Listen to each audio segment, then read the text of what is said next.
Oi pessoal, tudo bem? Estou aqui de volta para darmos continuidade na nossa jornada de leitura e eu quero trazer aqui o capítulo 3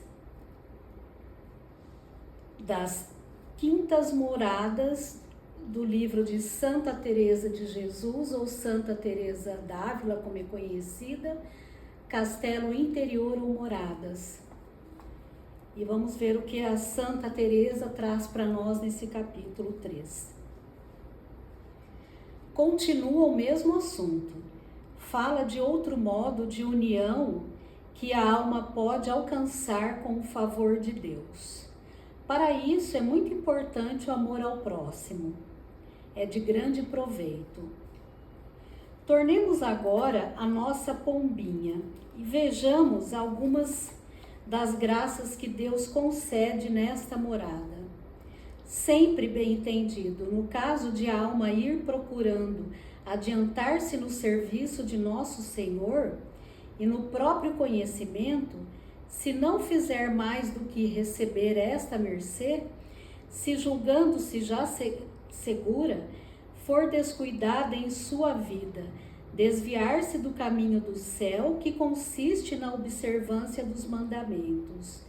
Que lhe acontecerá? O mesmo que a borboleta do bicho da seda. Deita semente para nascerem outras borboletas, enquanto ela morre e fica morta para sempre. Digo que deita semente porque Deus não permite que fique estéril a alta mercê concedida. Serve de proveito para outros, se a alma não aproveita para si.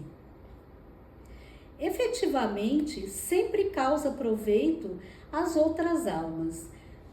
Do seu calor propaga-se calor, porque lhe ficam grandes desejos e virtudes, enquanto persevera no bem. Mesmo depois de perdido o calor, ainda lhe fica a ânsia de fazer bem ao próximo e o gosto de dar a conhecer os favores concedidos por Deus a quem o ama e serve. Conheci uma pessoa, a própria santa, a quem acontecia o que digo. Apesar de andar muito perdida pelas suas faltas, gostava de que outros progredissem com as graças que o Senhor lhe havia feito. Guiava no caminho da oração a quem o ignorava.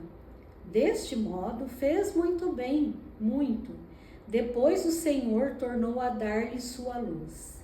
Verdade é que até então ainda não experimentara os efeitos que descrevi. Quantos haverá que, chamados pelo Senhor ao apostolado e à comunicação divina, como Judas, ou escolhidos para o reino como Saul, depois vêm a perder-se por sua própria culpa. Daqui tiremos, irmãs, esta conclusão. O meio mais seguro para não nos perdermos como esses e irmos adquirindo sempre novos méritos é a obediência acompanhada pela retidão no exato cumprimento da lei de Deus. Digo isso em relação a quem já houver recebido semelhantes graças, mas serve para todos.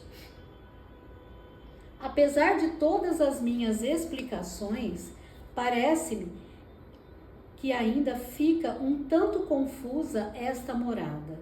Mas, havendo tão grande lucro em entrar nela, não convém ficarem sem esta esperança as almas não favorecidas pelo Senhor de mercês sobrenaturais. Com o auxílio do nosso Senhor, poderão muito bem alcançar a verdadeira união de nossa parte. Devemos procurá-la por todas as nossas forças, não deixando prender-se nossa vontade, senão ao que for a vontade de Deus. Quantas vezes acontece-nos falar assim, parecendo-nos que não queremos outra coisa? Daríamos a vida, como já disse, para provar esta verdade. Pois eu vos digo e repetirei sempre: quando realmente for assim, tereis alcançado do Senhor esta mercê. Quanto a esta outra espécie de união, acompanhada de consolações a que me referi, não vos procureis. Seu maior merecimento está em proceder desta união a que me refiro agora. Ninguém poderá alcançá-la sem ter chegado à união estável e segura da submissão à vontade de Deus. Oh, que união esta para ser desejada! Venturosa a alma a que ela chegou. Viverá com descanso nesta vida e também na outra. Nenhum acontecimento dos muitos que há na terra a perturbará. A menos que se trate de ver Deus ofendido ou de qualquer perigo de o perder eternamente. Fora disso, nem enfermidade, nem pobreza, nem mortes, a não ser de alguma pessoa que há de fazer falta à Igreja de Deus. Esta alma vê bem que o Senhor sabe fazer melhor do que ela pode desejar. Convém notar que há distinção entre sofrimento e sofrimento. Nem todos são do mesmo gênero. Há alguns produzidos de repente pela natureza. O mesmo se observa com relação a alegrias, afetos de caridade e de compaixão para com o próximo. Tal foi o sentimento de Nosso Senhor na ressurreição de Lázaro. É uma citação bíblica de João, capítulo 11, versículo 35. Os sofrimentos desse gênero não alteram a união com a vontade de Deus, nem tampouco perturbam a alma com ímpetos de paixão que a inquietam, desassossegam com persistência. Passam depressa, como disse de certas alegrias experimentadas na oração. Parecem mover somente os sentidos e as faculdades, não atingem o íntimo da alma. Andam perambulando pelas moradas precedentes, não entram na última, de que falarei depois. Não imagineis que seja necessária a suspensão das faculdades para chegar à perfeita união. Poderoso é o Senhor para enriquecer as almas e introduzi-las nesta morada por vários caminhos, sem passar pelo atalho de que falei acima. E aqui tem uma citação desse parágrafo, que é para voltarmos no parágrafo 3 desse capítulo sobre a união com Deus.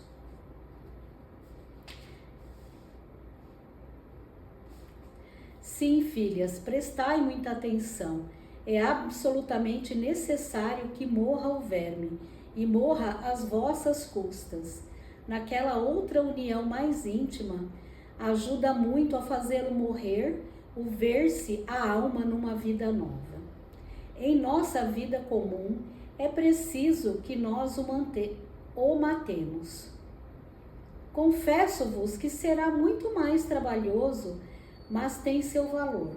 Será maior o galardão se sairdes com a vitória. Quanto a ser possível, não há que duvidar. Mas é indispensável que estejais verdadeiramente unidas com a vontade de Deus. Esta é a união que toda a minha vida tenho desejado e não cesso de pedir a nosso Senhor. É a união mais evidente, clara e segura. Ai de nós, como são raros, penso eu, os que chegam a ela. Muitos, por se guardarem de ofender a Deus e terem abraçado o estado religioso, imaginam estar tudo feito. Que engano! Ficam os vermezinhos, como que roeu a era ao profeta Jonas.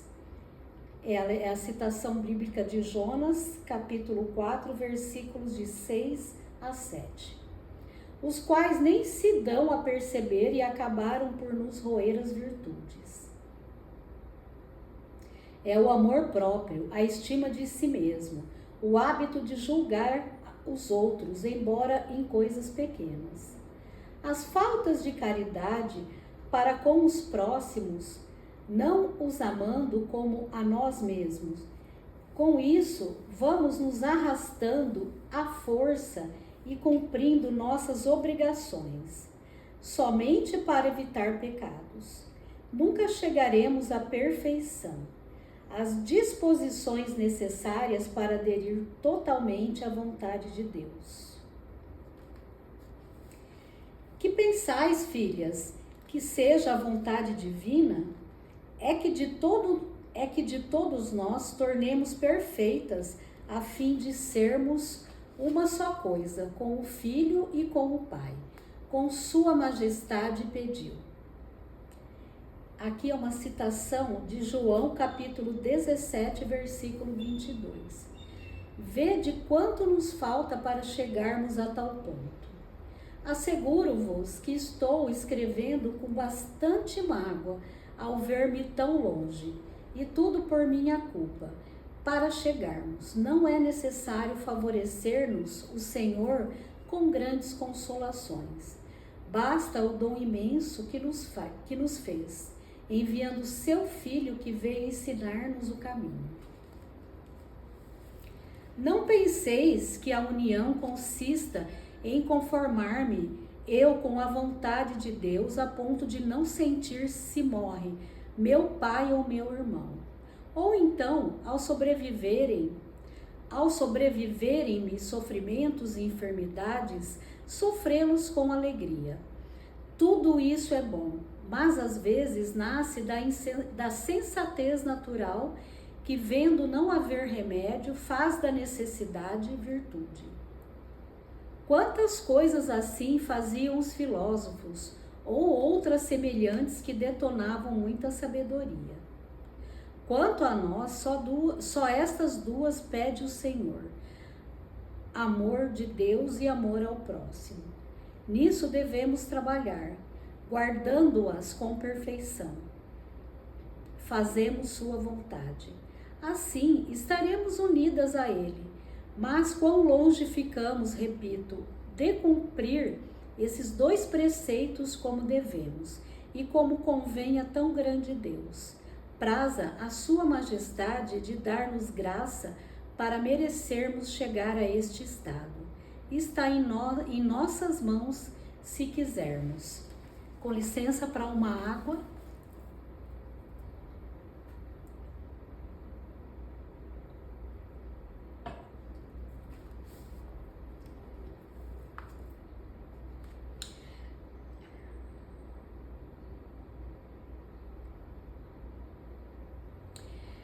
Quanto a nós, o mais certo sinal, a meu ver, para verificar se guardamos esses dois pontos com perfeição, é a observação generosa da caridade fraterna. Com efeito, não temos certeza do nosso amor a Deus, conquanto haja grandes indícios por onde se entende que o amamos. O amor ao próximo, por outro lado, logo se conhece, e convencei-vos, quanto mais adiantados estiverdes no amor do próximo, tanto mais o estarei no amor de Deus. Quereis saber a razão? É tão grande o amor de Deus para com os homens, que em paga do amor que tivermos a eles, Sua Majestade fará crescer por mil maneiras o amor que temos a Ele. Não posso duvidar. É de suma importância estarmos sempre muito atentas, vendo como andamos em relação à caridade fraterna. Se for com muita perfeição, tudo está feito, dada a malícia de nossa natureza. O amor ao próximo nunca desabrochará perfeitamente em nós, se não brotar da raiz do amor de Deus. Já que nos importa tanto, procuraremos, irmãs, aplicar-nos à prática da caridade, mesmo em coisas miúdas. Não façamos caso de certas ideias grandiosas que se nos apresentam em conjunto na oração e nos deixam convencidas de que faremos e aconteceremos, por amor do próximo e até pela salvação de uma só alma. Se depois não condizem nossas obras com esses pensamentos, não lhe demos crédito. O mesmo digo da humildade de todas as demais virtudes. A astúcia do inimigo é grande, para nos dar a impressão de que possuímos uma virtude. Sem a termos, dará 1000 voltas ao inferno. E tem razão, causa grave prejuízo às almas, procedendo de tão má raiz. Essas virtudes fingidas nunca deixam de vir acompanhadas de certa vanglória. Pelo contrário, as que são dadas por Deus são livres de toda vaidade e soberba. Acho graça quando vejo certas almas, nas horas de oração, sentirem desejos de serem abatidas e publicamente afrontadas por amor de Deus. Depois, se cometem uma faltinha, quereriam encobri-la. E Deus nos acuda se são acusadas do que não fizeram. Quem não sabe sofrer essas ninharias? Vejam bem, não façam caso do que não façam caso do que no seu íntimo determinou padecer. Não foi fato verdadeira determinação da vontade. Quando esta é real, é muito diferente.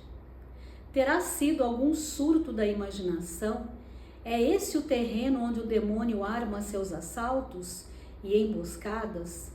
As mulheres e pessoas pouco instruídas, o inimigo poderá enganar muitíssimo, porque não sabemos distinguir entre faculdades e imaginação, bem como ignoramos 1000 outras coisas que ocorrem na vida interior. Como se vê claramente, irmãs, em algumas de vós existe deveras o amor do próximo. Em outras não está ele com a mesma perfeição. Se compreendesseis quanto nos importa possuir esta virtude, não teríeis outro anseio na vida. Há certas pessoas que vejo muito curiosas, por saber qual o grau de sua oração tão encapotadas, no sentido de se concentrarem exageradamente. Traz uma nota aqui. Ao rezar, que parece, não ousam mexer-se nem agir com o pensamento, pelo receio de perder um pouquinho do gosto e da devoção. Vejo que pouco entende do caminho, por onde se alcança a união. Pensam que o essencial está nessas exterioridades. Não, irmãs, não é assim. O Senhor quer obras. Se vês uma enferma a quem podes dar um alívio, não tenhas receios de perder a tua devoção e compadece-te dela. E se lhe sobrevém alguma dor, doa-te como se a sentisses em ti. Se for preciso, faze jejum para lhe dar de comer, não tanto com os olhos nela, como porque sabes que teu Senhor o quer assim. Esta é a verdadeira união com a vontade de Deus. Se vires louvar muito a uma pessoa, alegra-te mais do que se te louvassem a ti. Verdadeiramente é fácil para quem é humilde, pois até sente confusão quando é louvado. Esta alegria de que se entendam as virtudes das irmãs é muito meritória, e ainda sentir como se fora nossa alguma falta sua, procurando encobri-la.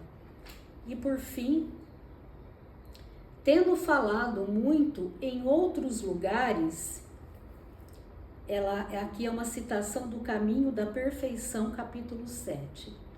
Sobre este assunto, vejo, irmãs, que se houver descuido, estamos perdidas.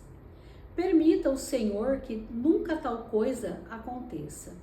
Havendo caridade, asseguro-vos, não deixaremos de alcançar de Sua Majestade a divina união. Se esta virtude vos faltar, ainda que tenhais devoção e satisfações espirituais e alguma suspensãozinha de oração de quietude, de modo que logo vos pareça haver atingido o cume e estar tudo feito. Crede-me, não chegastes à união. Suplicai a nosso Senhor que vos conceda com perfeição o amor ao próximo e deixar agir Sua Majestade. Ele vos dará mais do que sabereis desejar, contanto que vos esforçais e façais de vossa parte tudo o que puderdes para conseguir esta virtude. Contrariai vossa vontade, para que se faça em tudo a das irmãs, ainda com prejuízo de vossos direitos.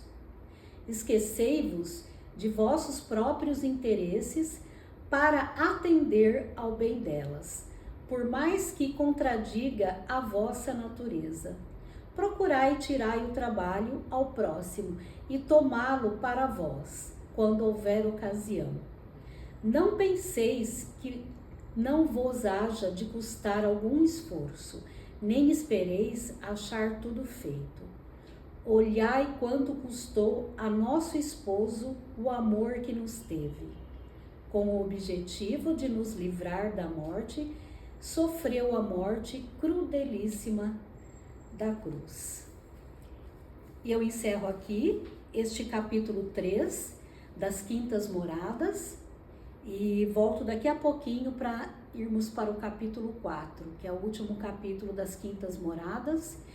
E eu espero que vocês tenham chegado até aqui e eu agradeço muito, tá bem? E não esqueça de curtir, compartilhar, comentar e compartilhar especialmente esse vídeo com aqueles que não têm a possibilidade da leitura, de alguma forma, seja por não ter sido alfabetizado ou por aqueles que possuem alguma dificuldade com a visão, tá bem? Muito obrigada e até já!